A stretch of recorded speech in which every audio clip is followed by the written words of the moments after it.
오늘 함께 묵상할 성경 말씀은 사무엘상 2장 11절에서 21절 말씀입니다. 사무엘상 2장 11절에서 21절 말씀입니다. 오늘은 17절, 18절 말씀을 읽어드리겠습니다. 이 소년들의 죄가 여호와 앞에 심히 크면 그들이 여호와의 제사를 멸시함이었더라. 사무엘은 어렸을 때에 세마포 에봇을 입고 여호와 앞에서 섬겼더라. 아멘. 오늘 함께 생각할 주제는 성장하는 믿음입니다. 본문 2장에서는 홈리와 비느하스의 행실과 어린 사무엘의 모습을 대조하고 있습니다. 엘리 제사장의 아들이었고 제사장의 역할을 당시 감당했었을 홈리와 비느하스는 악인으로 묘사되고 있습니다. 다른 번역본에서는 벨리알의 아들이라고 표현하는 이 악한 자는 악을 일삼는 자들, 또 하나님을 무시하는 자, 악마의 자녀나 악의 화신으로 묘사하고 있는데요. 오늘 홈리와 비느하스를 표현하는 단어가 바로 이 단어였습니다. 한글 성경에는 이 부분이 드러나지는 않는데요. 예를 들어 다윗의 은혜를 입었던 나발, 또 다윗을 저주한 시므이의 저주 문구 등인데요.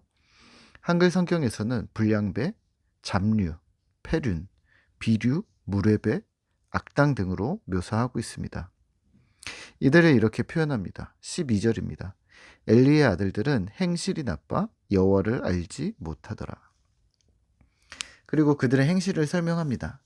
세 살 갈고리로 여호와께 드리고 있는 제물인 고기를 가져가거나 생고기를 가져가 구워 먹거나 억지로 빼앗겠다는 협박을 일삼는 자들이었습니다. 그리고 이렇게 결론 짓습니다. 17절입니다. 이 소년들의 죄가 여호와 앞에 심히 크면 그들이 여호와의 제사를 멸시함이었더라. 반면에 사무엘의 내용은 많이 나오진 않지만 간단히 기록하고 있습니다. 18절입니다. 사무엘은 어렸을 때 세마포 에봇을 입고 여호와 앞에서 섬겼더라. 사무엘은 여호와 앞에서 섬겼다. 그리고 부모도 지극정성으로 옷을 입히며 힘을 쏟았다.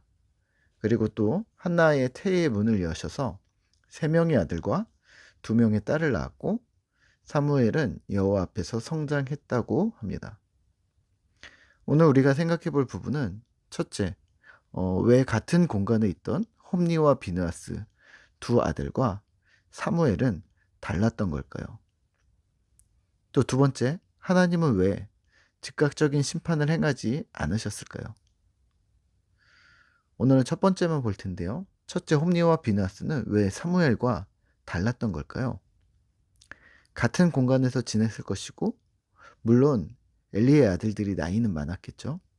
청년이나 장년이었을 것이고 사무엘은 아직 아기였을 것입니다.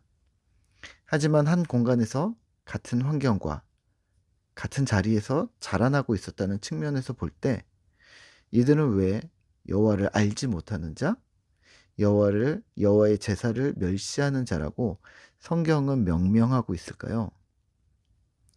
결국은 믿음의 성장입니다. 한 사람이 기능적으로 성장하는가?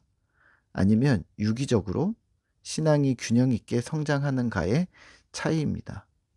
장소는 문제가 되지 않습니다. 홈리와 비느하스는 상상할 필요 없이 이들은 제사장의 집안에서 자라 성막에서 생활하며 하나님께 드리는 제사가 익숙했을 것입니다. 그리고 제사장의 직무, 제사법 등등에 능통했을 것이고요. 무슨 말이냐면 기능적으로는 하등 손색 없이 그 일들을 감당할 수 있었다는 말입니다. 고기를 삶는 중에 고기를 뺏어올 갈고리를 만든다든지 하나님께 드릴 제물을 먼저 갈취한다든지 이는 제사라는 구조, 형식을 너무 잘 아는 사람들만이 만들어낼 수 있는 일종의 일탈과 편법인 것이죠. 제사 절차 속에 자신들이 착취할 수 있는 틈새를 너무 잘 알고 있었다고 보시면 될 듯합니다. 반면에 이들은 무엇을 간과했을까요? 실제 믿음의 성숙, 믿음의 유기적인 성장을 잃어버린 것입니다. 예를 들어 우리 아이들을 생각해 볼까요? 우리가 아이를 키울 때 키도 크고 몸무게도 무거워지고 팔씨름도 잘하고 공부도 잘하고 그랬으면 하는 게 부모들의 마음입니다. 쑥쑥 잘 크기를 바라는 거죠. 하지만 그게 초등학교 3학년 때 바랬던 거라면 고등학교 3학년 때도 같은 마음일 수도 있습니다만 30살이 되고 40세가 되고 50세가 되어도 키가 크고 몸무게가 무겁기를 바랄까요? 혹 70세가 되어서도 그럴까요? 팔씨름 잘하기를 바라실까요? 기능적인 부분은 적절한 시기와 상황이 맞춰지지 않으면 어울리지 않습니다. 기능적인 부분의 한계입니다. 유기적인 성장이 있어져야 하는 것이죠. 어릴 적에는 신체적인 성장이, 점점 성장하면서는 지적인 성장과 경험을 쌓기를, 또 나이가 들어서는 연륜과 인성이 풍부하기를 바라는 것이 인생을 향한 유기적인 성장의 패턴이라고 볼 수 있지 않을까요? 홈리와 비너스는 육신의 성장과 기능적인 성장은 있었는지 모르겠습니다만 실제 믿음의 성장, 하나님을 만나 신자로서 제사장으로서 발현해야 하는 성숙의 과정이 없었던 듯 합니다. 유기적인 믿음의 성장이 빠져 있었던 것이죠. 반면에 사무엘은 여호와 앞에 섬겼음을, 그리고 아이 사무엘은 여호와 앞에서 자라났다고 묘사하고 있습니다. 홈리와 비느하스와는 다른 성장을 예견하는 것이겠죠. 오늘날 한국 교회는 이 유기적인 성장에 대해 매우 간과하고 있음을 염두에 두셔야 합니다. 교회 안으로 들어오면 시간이 멈춰버리는 것이죠. 신앙생활은 변하지 않아야 한다고 생각하시는 걸까요? 하나님을 향한 믿음과 사랑이 변하지 않는다고 생각해야 하지 않을까요? 한국 교회는 그동안 똑같은 걸 해왔습니다.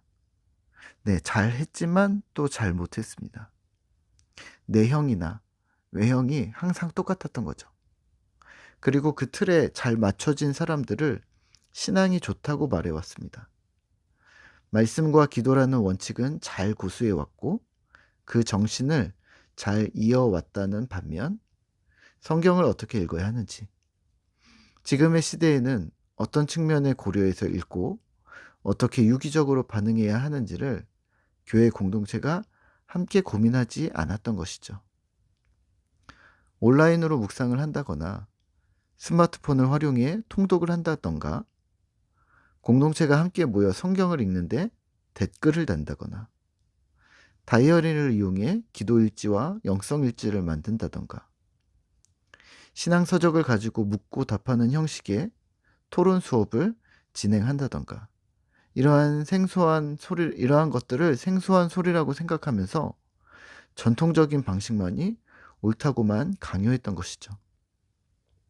부탁드리건대 무엇을 하셔도 괜찮지만 자칫 기능적인 성장에 머무르시지 않으셔야 합니다. 거기서 실제 예수님을 만나는 사건이 그래서 기능적인 교육 상황에 있더라도 유기적인 성장이 개개인에게 일어나야 하는 것입니다. 오늘 우리는 무엇에 신경을 많이 쓰고 있을까요? 혹시 기능적인 부분에 아직도 많은 신경을 쓰고 있는 것은 아닐까요? 실제 나의 믿음의 성장, 성숙을 위해 나는 무엇을 하고 있을까요? 체크하셔야 합니다. 우선은 나부터입니다. 내가 어떻게 성장해 나가고 있는지를 스스로 점검하시고 평가해 내실 수 있으셔야 합니다. 지난달보다 오늘이 좀 더 성숙하기를, 작년보다는 올해가, 또 5년 전보다는 지금이 조금 더 주님 닮아 있는 모습이라고 스스로 자평할 수 있는 기쁨이 우리 모두에게 있기를 소망합니다. 함께 기도하겠습니다. 하나님 감사합니다. 오늘 우리가 하나님 앞에서 성장하는 믿음이 되어지도록 주님 도와주십시오. 기능적으로만 성장하는 것이 아니라 하나님 앞에 우리가 유기적으로 성장하며 균형 있게 성장하는 자가 되도록 주님 도와주시고 우리의 상황과 우리의 연륜에 맞추어 또 우리의 공동체의 위치에 맞춰 우리가 성숙한 자로 잘 세워져 나아갈 수 있도록 주님 도와주시옵소서.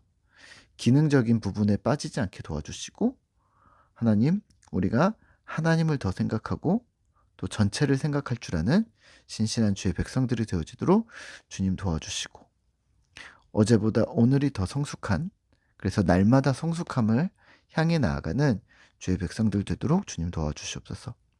주님께서 우리를 붙들어 주실 줄 믿습니다. 예수님의 이름으로 기도드립니다. 아멘.